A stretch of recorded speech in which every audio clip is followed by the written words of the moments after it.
In this video tutorial, I'm going to share to you on how you can sort folders by size or month on your Windows 11. So let's get started.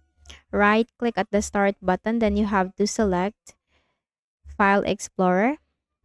Once the File Explorer window is open, then you have to simply click on Pictures on the left pane or any other like Downloads, Documents, Desktop.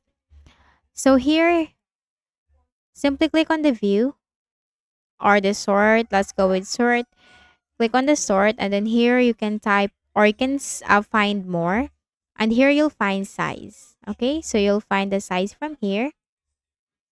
Okay, so you'll find the size of each files, which is arranged according to the sizes, as you can see. And for the date, just simply right click on the view, and you can also choose the details. Okay, details, and the date will appear from here. And then you can also right click on it and make sure that the date modified is selected right here.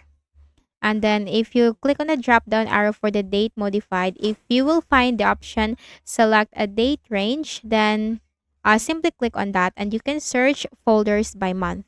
Okay, you can search folders by month by clicking on the drop down arrow for the date modified, and you'll find select a date range, then search folders by month. So all the folders that is created by the month that you have selected will appear from here. So this is the size, and this is the date, and this is the date modified. So that's it. I hope this video helped you. Kindly please do not forget to hit the like button and subscribe to this YouTube channel for more tutorials like this. Thank you for watching this video.